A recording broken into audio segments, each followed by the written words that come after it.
As Republican candidates face their first test here in Iowa tonight, President Biden's campaign has sent several allies and/or surrogates, they're interchangeable, to the Hawkeye State. Minnesota Senator Tina Smith is in Iowa to support President Biden. She joins us now. Senator, great to see you. Thanks for joining us. So, a big Trump win tonight, which is expected by all participants, is good or bad news for President Biden?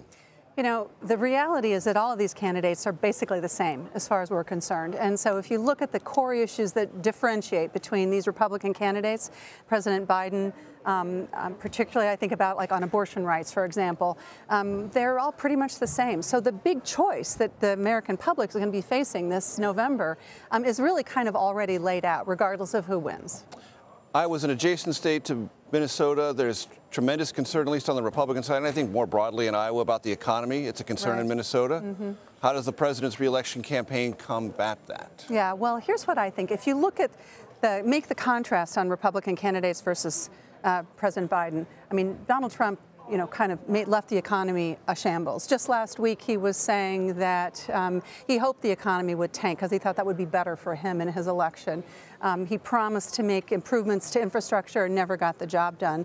Contrast that with President Biden's record, where he has the highest job growth of, I think it's over 14 million jobs, the lowest unemployment rate of any president in, longest period of unemployment since the 1960s. So he has a really powerful job that he can talk about, but it's not just that, it's about where we're going to go from here. And I think particularly on the issue of lowering costs for Americans, the president has an important story to tell and really real ideas for what we can do.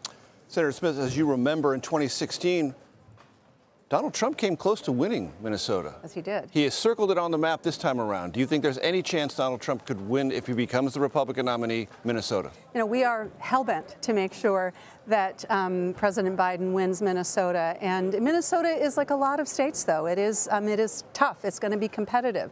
And the president will need to compete in Minnesota to make sure that we turn out our voters and we make the case to them. So I think that's the story, actually, of this whole election, that nothing can be taken for granted. The battles will be fierce, and you think about states like Ohio and think about states like Pennsylvania and Wisconsin. And Michigan. And Michigan, exactly.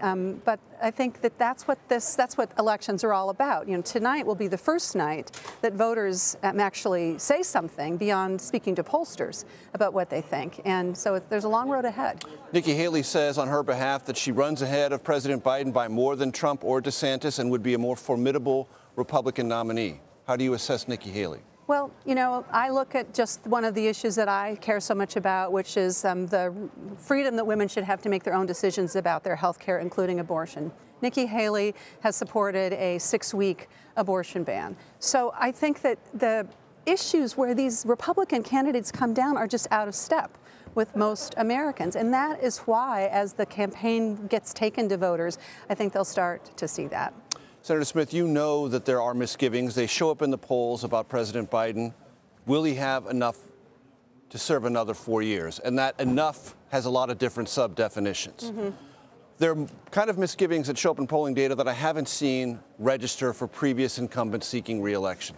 How does the president overcome those misgivings, even within his own party? Well, I think that the president is more than up to this job. And I think that as the campaign unfolds, voters will be able to see that. You think about this individual who has kind of like limitless reserves of energy, who goes all over the place. I think about the incredible effort that he went to get to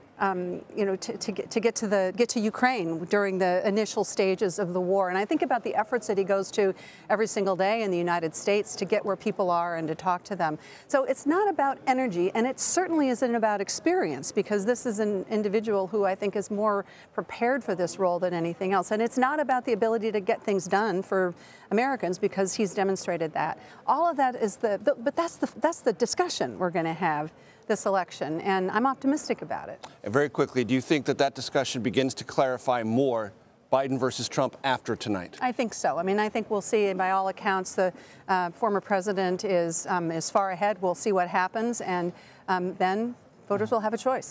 So essentially, the general election begins, if it hasn't begun already, after tonight. Tina Smith, Democratic Senator from Minnesota, thank you so very much.